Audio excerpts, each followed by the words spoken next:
Soyez bénis dans le nom de Jésus-Christ. Shalom à tous, shalom à tous. Nous sommes dans un très bon enseignement sur l'alcool parce que c'est un domaine qui est tellement délicat. Et lorsque nous parcourons la Bible, Dieu ne nous a rien caché. Dieu nous parle de la boisson aussi.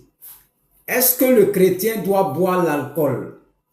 On a un groupe qui boit l'alcool et on a un groupe qui ne boit pas l'alcool. Est-ce que le chrétien doit boire l'alcool?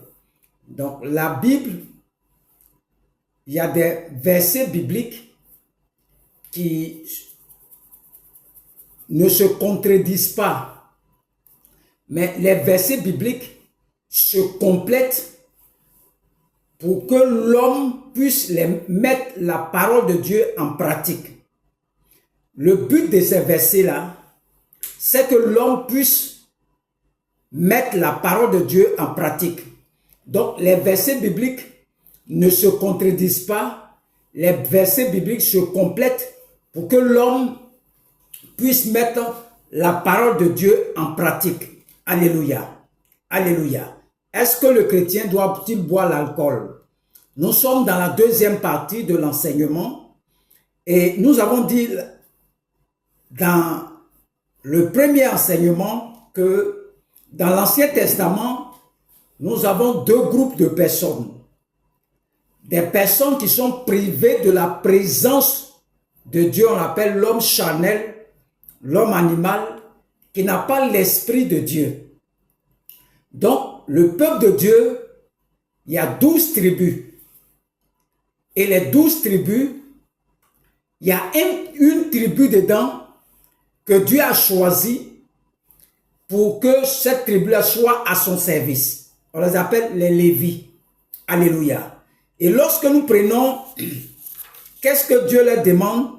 Lévitique 10, versets 8 à 9. Lévitique 10, versets 8 à 9, c'est un résumé. Dieu va parler à Aaron. Dieu dit à Aaron, l'Éternel parla à Aaron et dit, tu ne boiras ni vin, ni boisson enivrante, toi et tes fils avec toi, lorsque vous entrez dans la tente d'assignation, de peur que vous ne mouriez. Alléluia. Ce sera une loi perpétuelle pour vos descendants, afin que vous puissiez distinguer ce qui est saint de ce qui est profane, ce qui est impur de ce qui est pur. Donc nous voyons ici les fils d'Aaron, Aaron et ses fils, lorsqu'ils étaient au service de Dieu, lorsqu'ils sont dans la tente d'assignation, ils ne doivent pas boire l'alcool. Vous voyez, ils sont au service de Dieu. Donc à tout moment, le Saint-Esprit, qui est l'Esprit de Dieu, peut venir sur eux. Donc Dieu leur demande, lorsque vous rentrez dans la tente d'assignation, ils ne doivent pas toucher de la boisson. Donc, lorsqu'ils sont consacrés à Dieu, le Saint-Esprit ne veut pas qu'ils boivent de l'alcool. Maintenant, il y a un autre groupe là. Eux n'ont pas le Saint-Esprit. Eux, ils dépendent des hommes spirituels, les fils d'Aaron. Donc, Dieu s'est choisi un peuple. Donc, ça dépend de la position que tu occupes dans l'église. Si tu es un homme charnel, tu vas boire. Tu vas dire qu'on boit. Parce que tu occupes la position de l'homme charnel. Mais si tu es un homme spirituel, dans l'Ancien Testament, ceux qui sont consacrés à Dieu n'ont pas le droit de boire. Nous allons voir maintenant 1 Samuel 1. 1 Samuel 1, le grand prophète Samuel, sa naissance.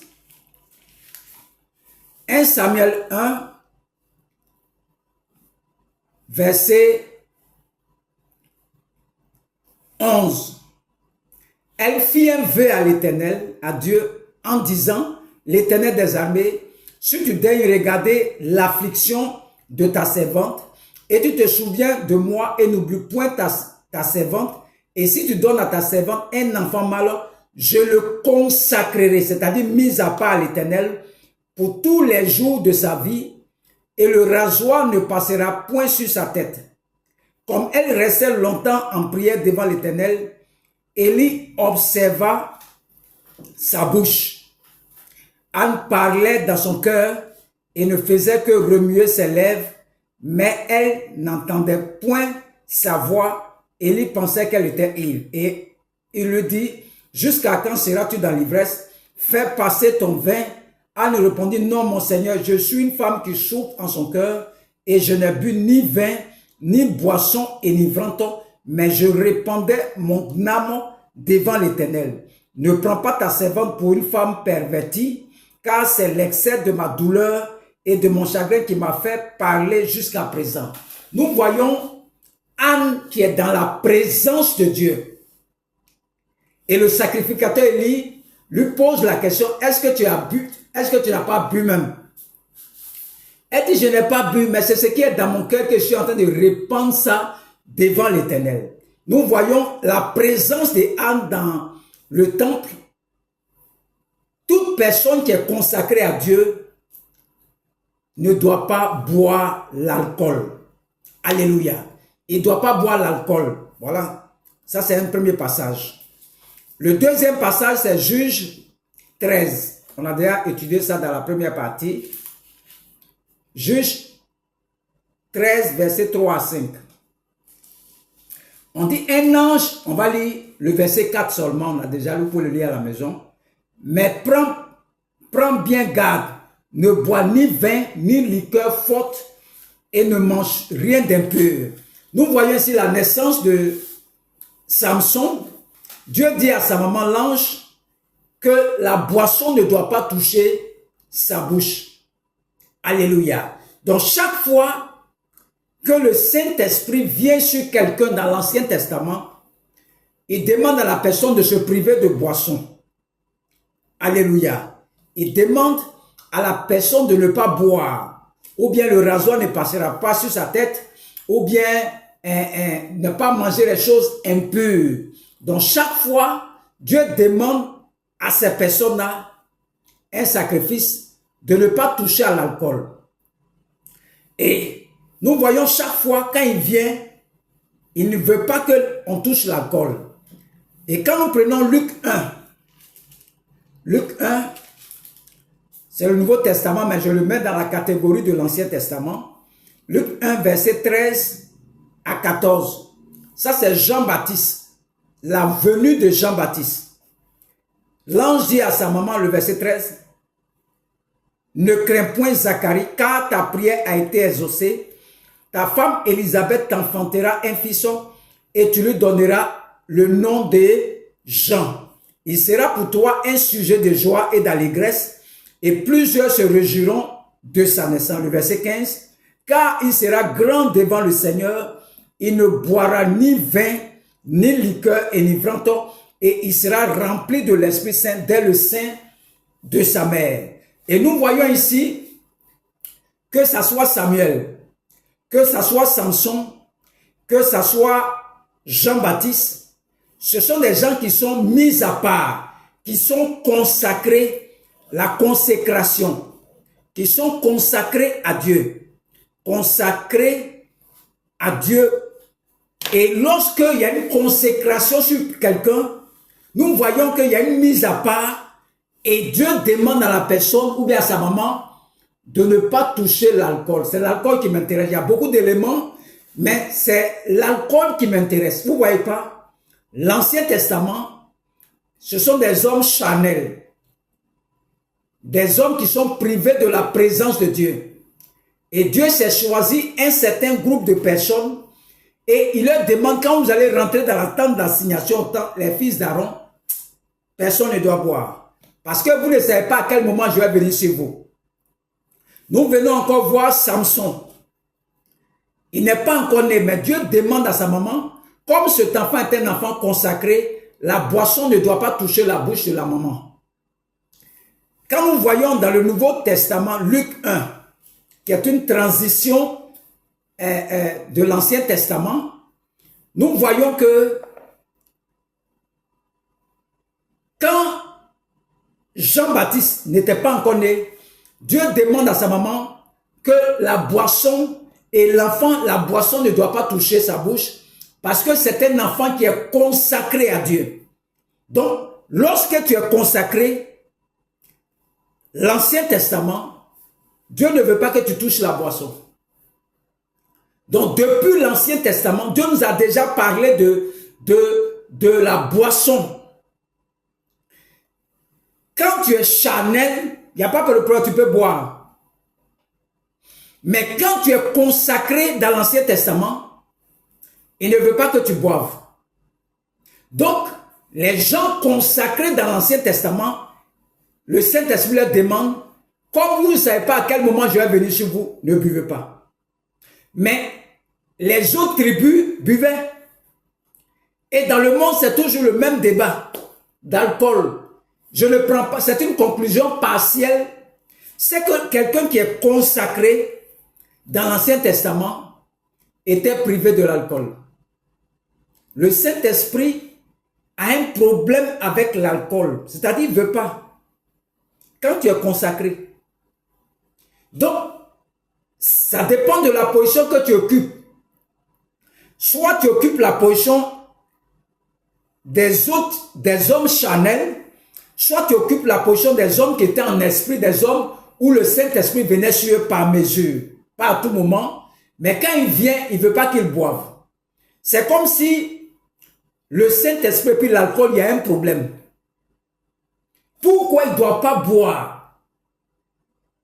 Dans le livre de Luc, qui est le Nouveau Testament, la maman de Jean-Baptiste, il dit qu'il ne doit pas toucher la boisson parce qu'il est consacré à Dieu. Il sera rempli dès le sein de sa mère.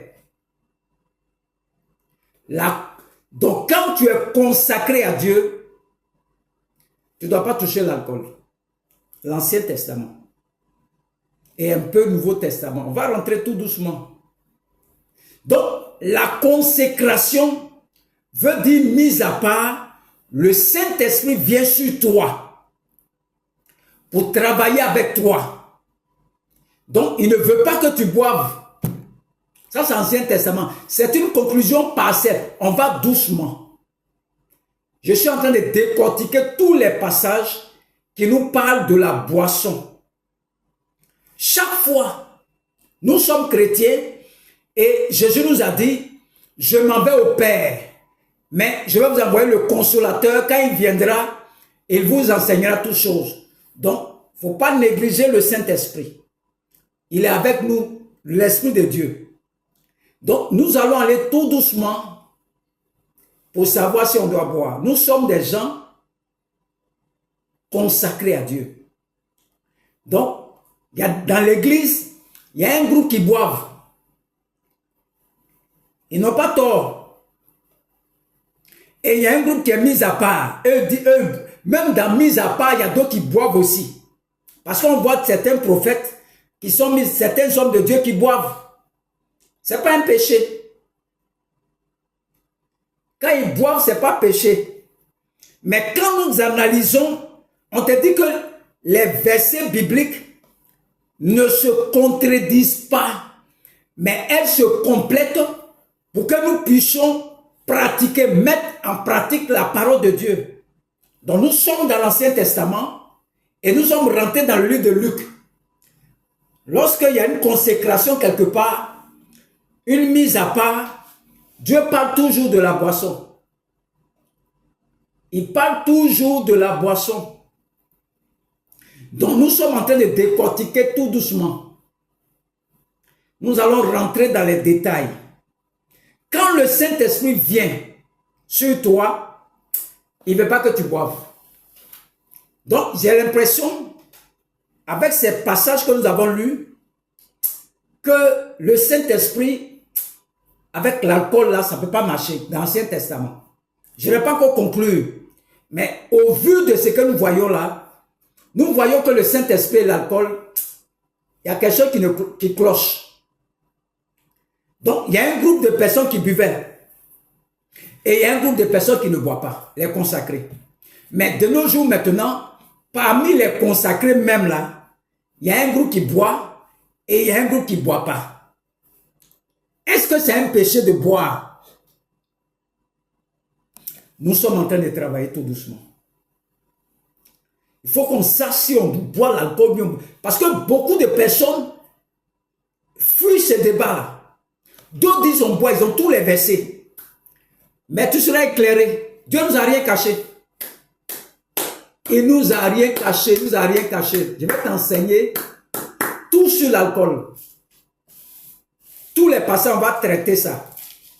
On peut boire un peu haut. On ne peut pas boire un peu haut. Ce n'est pas ça qui m'intéresse. Le problème, c'est le Saint-Esprit. Sinon, on peut boire. Mais le Saint-Esprit, là, c'est lui qui m'intéresse. C'est lui qui nous intéresse.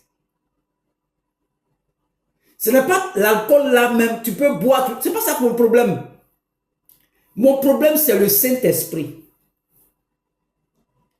Sinon, l'alcool, il n'y a pas de problème, tu peux boire. Si tu veux, tu bois. Mais ce n'est pas ça qui m'intéresse. C'est la position du Saint-Esprit et puis l'alcool là qui m'intéresse. Sinon, tout le monde boit. D'autres boivent pas. Mais nous sommes des hommes spirituels. Donc, c'est le Saint-Esprit qui nous intéresse. Ce n'est pas le fait que tu bois 20 mais tu ne bois pas 20. Ce n'est pas ça qui est le problème. Nous allons au-delà de la chose. Qu'est-ce que le Saint-Esprit, quand il y a la boisson là, qu'est-ce qu'il dit? Et nous voyons sa position déjà. Laissez la boisson là. Regardons le Saint-Esprit et puis la boisson là. Il y a quelque chose qui ne va pas. Il y a quelque chose qui ne va pas. Il y a quelque chose qui ne va pas. Le Saint-Esprit et l'alcool. Il y a quelque chose qui ne va pas. Ce n'est pas l'alcool là même. Les gens ont centré le débat sur l'alcool. Non, il faut laisser l'alcool là. Il faut laisser l'alcool. Regardez Daniel. Daniel 1, verset 8. On dit Daniel résolut de ne pas se souiller par les mains du roi et par le vin dont le roi buvait. Et il pria le chef des eunuques de ne pas l'obliger à se souiller. Le verbe se souiller. Il parle de vin, il parle des mets. Daniel aussi. Lorsque Daniel a refusé de boire, regardez ce que Dieu va faire, Daniel. Dieu, le verset 17, Dieu accorda à ces 4 jeunes gens de la science, de l'intelligence dans toutes les lettres et de la sagesse. Et Daniel expliquait toutes les visions et tous les songes. Il dit, il ne boit pas. Regardez ce que Dieu lui donne. Il y a d'autres qui ont bu. Mais est-ce qu'ils ont eu ce que Daniel a eu? Daniel a eu la science, l'intelligence, dans toutes ses lettres, la sagesse, et puis il expliquait tous les songes. Ça ne vous paraît pas bizarre? Il ne boit pas le vin là. Il y a un groupe qui a bu. Le même Saint-Esprit, regardez ce qu'il donne à Daniel. Ce n'est pas la boisson là qu'il faut mettre le débat dessus. C'est le Saint-Esprit. C'est qui tue beaucoup de personnes là. Non, nous on peut boire, nous on ne peut pas boire. Il faut laisser ça là. Regardez ici, des gens qui sont privés du vin de ce roi là. Le roi c'est qui? C'est Solibra là. Prends Solibra pour roi. Ceux qui fabriquent boissons dans tout Côte d'Ivoire là. Solibra. Prends-les. C'est eux qui sont le roi là. Et Daniel dit ne bois pas ce vin là. Qui est fabriqué qu'on vend partout dans tout le monde là. Daniel dit ne bois pas ça. Ils vont se priver de cette boisson. Ils vont se mettre à part. Ils sont consacrés à Dieu. Et puis Dieu, regardez ce que Dieu leur donne. Sagesse, intelligence, science, et puis la capacité d'interpréter tous les songes.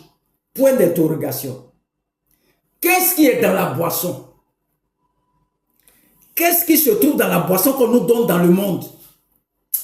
Chose bizarre. À nous de chercher encore. Tout est dans la parole. On va découvrir tout ça. Pourquoi le Saint-Esprit ne veut pas que tu boives? Et quel est le mystère qui est caché derrière? Le mystère, c'est quoi? Tout ça, tu seras enseigné. Il faut partager les enseignements. Partager les enseignements. Partager les enseignements. Tous ceux qui sont du côté de la France. C'est à cause de vous que je regardais, j'avais fait un short sur la boisson et j'ai vu que ce short-là a beaucoup marché en France. Donc, ceux qui sont en Europe, là où quelqu'un boit la boisson, il ne peut pas arrêter. Donne-lui cet enseignement. Il n'a qu'à écouter seulement l'enseignement. C'est tout ce que tu demandes. Dieu va le libérer. Dieu a envoyé sa parole et sa parole est guérie. Donc, quand tu es consacré à Dieu, le Saint-Esprit ne veut pas que tu boives l'alcool. Nous sommes encore dans l'Ancien Testament, le livre de Daniel. Nous n'avons pas encore tiré de conclusion. Donc, n'allons pas vite. Mais le débat, c'est le Saint-Esprit. On a tout doux en train de t'amener à comprendre que ce n'est pas la boisson. Tu peux boire. Mais on remarque dans l'Ancien Testament qu'il y a un problème entre l'alcool et le Saint-Esprit. Parce que chaque fois qu'il vient, il ne veut pas que tu boives. Donc ça veut dire, il y a un groupe qui boit et il y a un groupe qui ne doit pas boire parce que lui il va venir sur toi. Et on voit Daniel ici, il se prive de boisson, ils ont la sagesse, ils ont la science, ils ont l'intelligence, et puis il interprète les songes. La sagesse que Dieu m'a donnée là, quand je buvais là, je n'avais pas cette sagesse là. Mais quand j'ai arrêté l'alcool, regardez l'intelligence que Dieu m'a donnée. D'autres disaient en bas qu'il n'était pas intelligent. Même il y a d'autres même qui le croient toujours encore même. Mais cette capacité qui est ici, là, parce que j'ai arrêté de boire. Il y a des docteurs même de la parole qui sont sur ce groupe qui m'écoutent. Ils savent que ce que Dieu m'a donné là, ce n'est pas petit. Eux-mêmes, ils savent que ce que Dieu a mis dans ma tête là, ce n'est pas petit. Quelqu'un qui va faire les nations, je te dis ça en même temps. Qui va voyager dans les nations pour aller enseigner même les docteurs. Dieu nous a tout dit sur la boisson. Il n'a rien caché. Je vais te décortiquer tout ça un peu. Regardez Daniel, ce qu'il gagne quand il ne boit pas. Il se consacre à Dieu. Donc ça veut dire quoi? Je ne vais pas conclure actuellement. On va aller doucement pour que tu comprennes. On va aller doucement. Je vais doucement pour que tu comprennes pourquoi Dieu me dit dans l'Ancien Testament. Ce sont des conclusions partielles. Parce qu'il y a d'autres docteurs aussi qui vont te démontrer qu'on peut boire. Mais moi, ce n'est pas ça qui m'intéresse.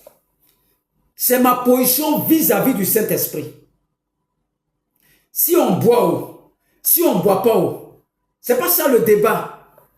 Mais c'est le Saint-Esprit qui nous intéresse. Et c'est lui qui m'intéresse. Donc, mon débat est sur le Saint-Esprit. Sinon, on peut boire. Il y a un groupe qui boit. Il y a un groupe qui ne boit pas. Que ce soit dans le Nouveau Testament, que ce soit dans l'Ancien Testament, toujours il y a un groupe qui boit et il y a un groupe qui ne boit pas. Mais ce n'est pas ça qui m'intéresse. Moi, c'est la position du Saint-Esprit qui m'intéresse par rapport à l'alcool. Sinon, nous les hommes, on peut boire. Mais c'est le Saint-Esprit. La remarque que je fais là, c'est par rapport au Saint-Esprit. Donc pour le moment, je ne peux pas conclure. Si c'est charnellement, on boit. Mais si c'est spirituellement, là, point d'interrogation, que Dieu vous bénisse. Ça continue, c'est une série. Aujourd'hui, il a te décortiqué tout ça. C'est pour ça que Dieu m'a envoyé. enseigner toutes les nations. Faire des nations des disciples. J'ai mis sur ma page, atteignons la véritable liberté en Christ. Tu seras libre. Si tu veux, tu bois. Si tu veux, tu ne bois pas. Mais quand tu vas finir d'écouter l'enseignement, tu seras libéré. Totalement. Et j'ai mis des sujets sur le groupe. Allez sur ma page, regardez post. 2 sujets. Nous prions pour Moïse, le petit Moïse, qui est dans la drogue et la cigarette. Nous prions pour que Dieu lui fasse grâce. Nous prions pour Fatoumata Keïta, cette femme qui est tourmentée par l'esprit de mort et tout est bloqué dans sa vie. Donc, tous les intercesseurs du monde entier, prions pour ces 2 personnes. Prions aussi pour une 3e personne qu'on appelle Ézéchiel. Intercède même 2 minutes. Regardez tout le monde entier en train de prier pour ces 3 personnes. Ézéchiel. Prions pour leur travail aussi. Que Dieu leur donne du travail. Prions pour eux. Dieu compte sur toi. Dieu compte sur moi. Nous sommes des intercesseurs à tous les niveaux. Si tu écoutes l'enseignement, commence à prier pour eux. Commence à prier. Pour ceux qui ont des offrandes à faire, vous pouvez m'envoyer sur Orange Money, Wave, MTN. Mon numéro c'est le plus 225 05 46 68 23 42 ou le plus 225 07 59 87 91 37 ou un autre numéro, le 07 16 94 40 72. Ce sont mes numéros pour tous ceux qui ont envie de nous faire des offrandes, nous acheter des appareils pour qu'on puisse faire des directs. Vous voyez la qualité de l'image.